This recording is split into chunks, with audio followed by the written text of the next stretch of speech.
Hello, it's Zimbo, and I'm back with Zimbo Drinks for Beer 2.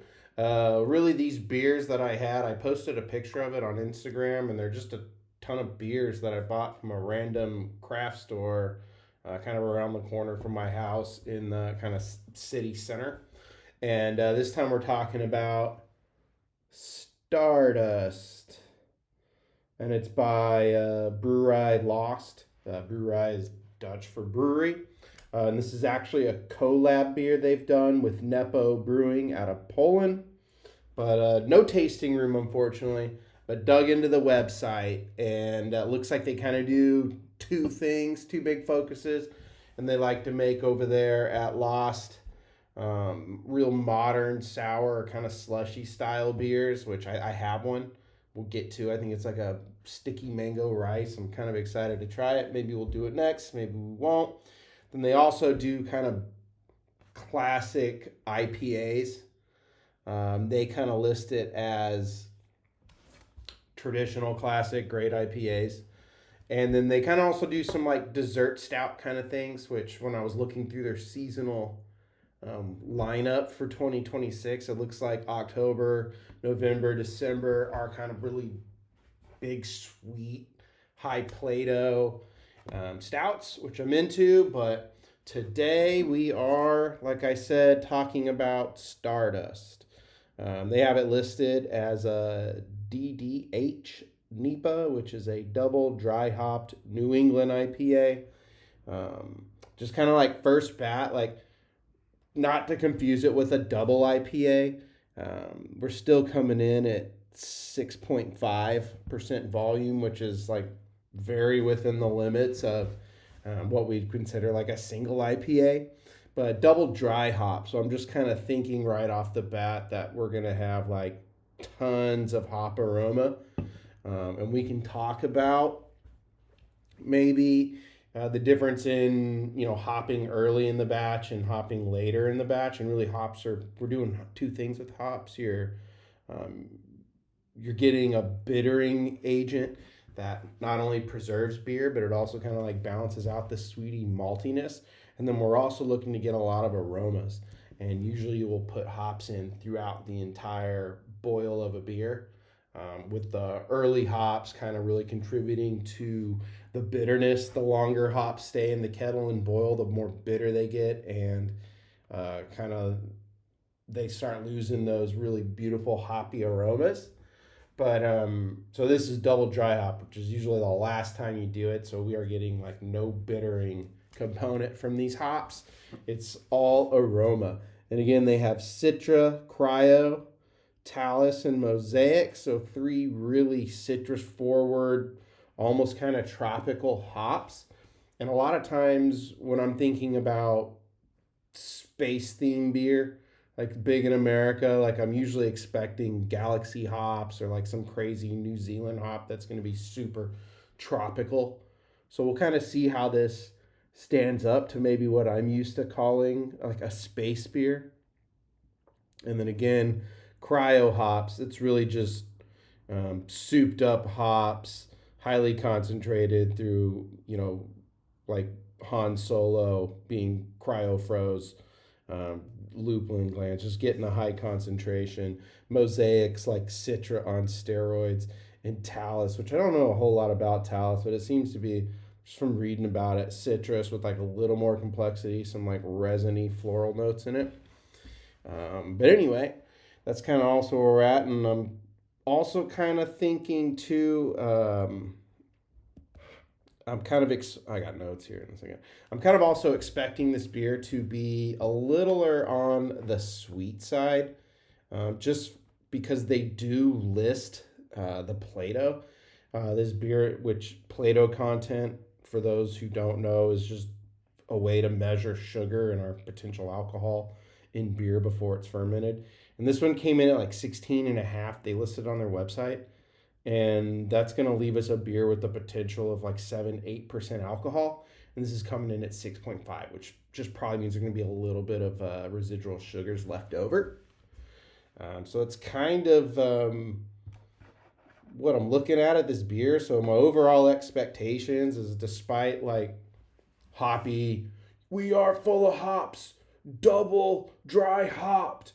I think it is going to be a hop bomb, but it's not the hop bomb maybe that you're thinking if you're into just like, or just had a lot of West Coast IPAs. Like, this isn't going to be a bitter bomb. It's not going to be like chewing on a Christmas tree. It's going to be like hot bomb and like a lot of fruit aromas, and it's going to be more in the aroma than it is in the flavor of the beer.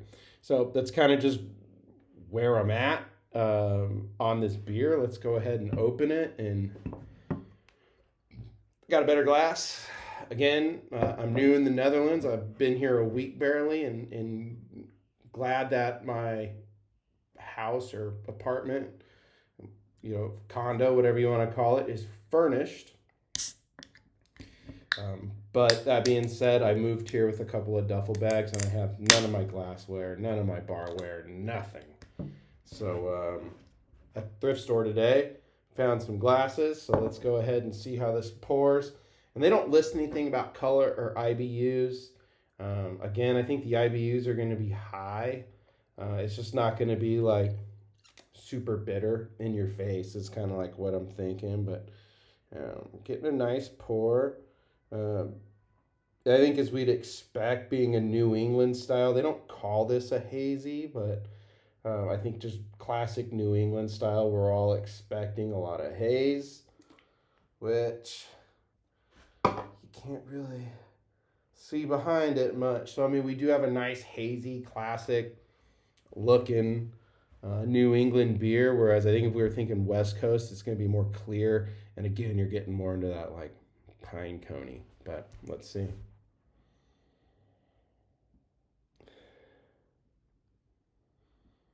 And like, yes, it's very citrusy.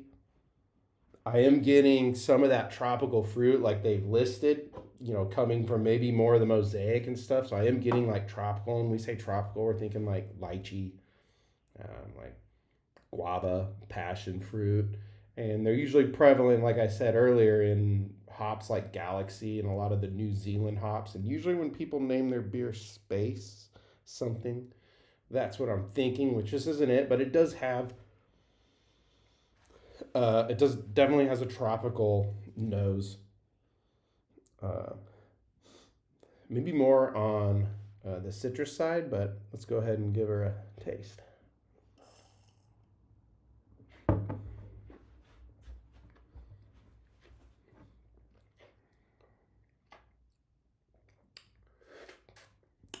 It is hoppy. It is bitter.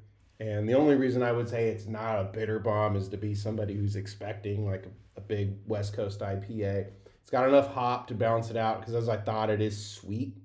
Not overly sweet, but it does definitely have some body and kind of like malt character that's very present.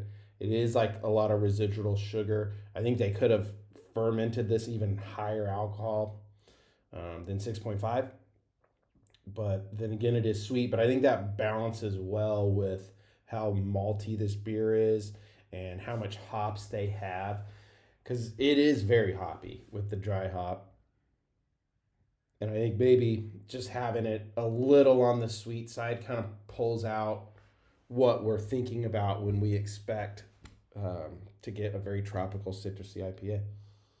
But I think maybe like pairing this, like, not just because we're in the Netherlands, but I think this would be great with a aged Gouda or like some kind of cheese that has balls to it. It's going to stand up. I would stay away from spicy food with this beer.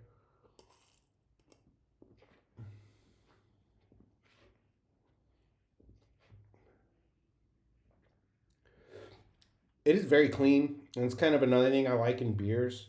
Because who's to say what beer is better than another beer? I mean, I'll get down on domestics, I'll get down on whatever, but it's a commercially produced beer. It's for sale. It's probably good, but there's like certain qualities, and there's like a really clean quality that I look for. And it's almost like you can taste the water. This beer's got it. It's super clean.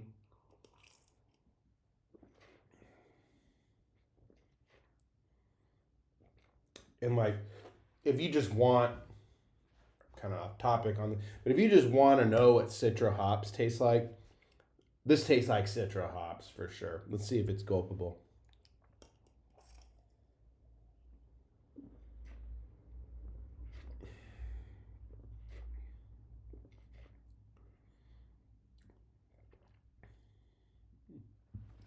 Great IPA.